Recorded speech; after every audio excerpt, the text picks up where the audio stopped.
हो अगर इस तरह की आवाज़ें जो आपने अभी वीडियो में सुनी आपके कान से आए। अजीब लग रहा है ना सुनने में।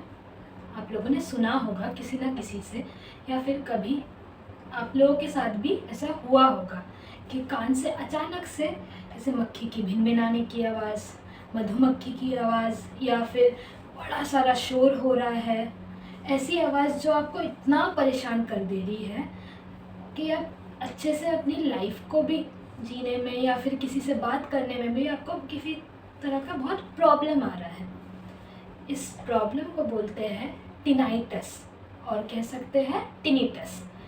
टिनिटस या टिनाइटस एक ऐसा साउंड है जो आपके कान से अपने आप आती है without any stimulation from outside. हम किसी तरह की आवाज़ बाहर से नहीं देते हैं, लेकिन आपको किसी तरह की आवाज़ अपने से सुनाई देती है।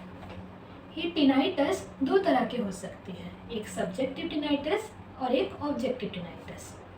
ऐसी टिनाइटस जो सिर्फ और सिर्फ हमें सुनाई दे रही है, और एक आवाज़ जो किसी और को भी सुनाई दे रही है, बाहर वाले लोगों को भी सुनाई दे रही है। ज़्यादातर जो टिनाइटस कॉमन रहता है वो ऐसा टिनाइटस है जो इंसान को, इंडिविजुअल को सिर्फ सुनाई देती है, बाकी लोगों को नहीं सुनाई देती है। तो अब जानते हैं इस तरह की आवाज़ के आने का कारण।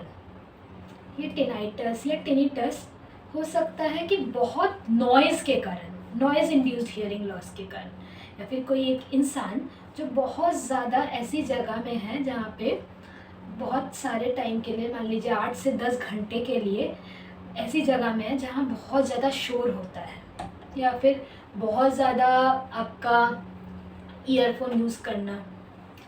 ऐसे भी इंस्टेंसेस रहते हैं, जैसे मान लीजिए किसी कॉन्सर्ट में गए, बहुत ज़्यादा शोर हो रहा है अचानक से, या फिर गन शॉट हुआ।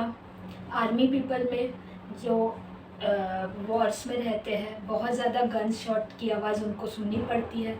ये ट्रॉमेटिक इवेंट हुआ कि बहुत किसी तरह से कोई एक्सीडेंट हो गया है।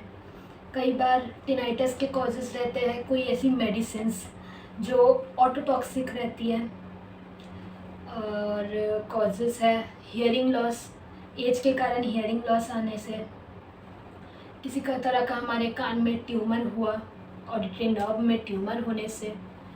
इस तरह के कॉजेज़ हैं जिसके कारण टिनाइटस आते हैं, आ सकते हैं। तो आपको मैंने जैसे बताया कि नॉइज़ के कारण टिनाइटस आ सकता है। तो नॉइज़ के कारण अगर टिनाइटस है तो आप इससे ये समझ रहे हैं कि टिनाइटस को कम करने के लिए भी, टिनाइटस के प्रिवेंशन के लिए भी नॉइज़ से हमें बचना पड़ेगा। आप ये कर सकते हैं कि ईयर प्लग्स लें। ईयर प्लग्स की मैं फ़ोटोज़ दिखा दूँगी। ईयर प्लग्स पेशेंट्स के कान में या फिर एक पर्सन के कान में ऐसे बस लगाए जाते हैं। जैसे आप लोगों ने देखा होगा एरोप्लेन में कभी जाते हैं तो किसी तरह के ईयर प्लग्स दिए जाते हैं। ईयर प्लग्स देने से बाहर की नॉइज़ से आपको एक राहत मिलती है। आपको आवाज़ ज़रूर सुनाई देगी, लेकिन नॉइज़ ज़्यादा आपको फील है। कोशिश कीजिए बहुत ज़्यादा तेज़ वॉल्यूम में नहीं सुने।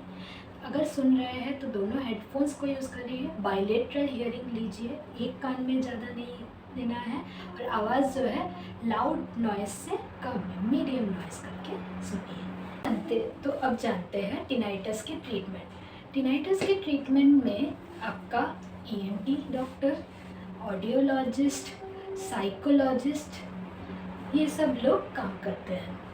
तो टिनाइटस में काफ़ी तरह की ट्रीटमेंट हो सकती है, जैसे मेडिसिन्स ले सकते हैं, मेडिकल ट्रीटमेंट रह सकता है, किसी तरह का मेडिकेशन दे दिया गया है ईएनटी की तरफ से। साथ के साथ हियरिंग एड्स को भी यूज़ कर सकते हैं अगर हियरिंग लॉस हो। एक ऑडियोलॉजिस्ट टिनाइटस के लिए कैसे काम करता है? एक ऑडियोलॉजिस्ट टिनाइटस रिट्रेनिंग थेरेपी देता है। जैसे मैंने आपको बताया कि टिनाइटस बहुत अलग अलग तरीके की होती है, अलग अलग फ्रीक्वेंसी में, अलग अलग पतली मोटी हर तरह की आवाज़ हो सकती है। किसी का आवाज़ बहुत ज़्यादा तेज़ होता है, किसी का आवाज़ बहुत कम होता है। ये जो टिनाइटस है हो सकता है कि सुबह कम हो टिनाइटस का परसेप्शन, या शाम को ज़्यादा हो जाता है।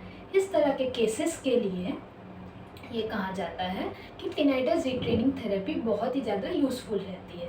तो टिनाइटस रीट्रेनिंग थेरेपी के लिए एक ऑडियोलॉजिस्ट पहले चेक करता है कि एक पर्सन को किस तरह की आवाज़ सुनाई दे रही है। तो पेशेंट को हैबिचुएट करा जाता है टिनाइटस को सुनने के लिए।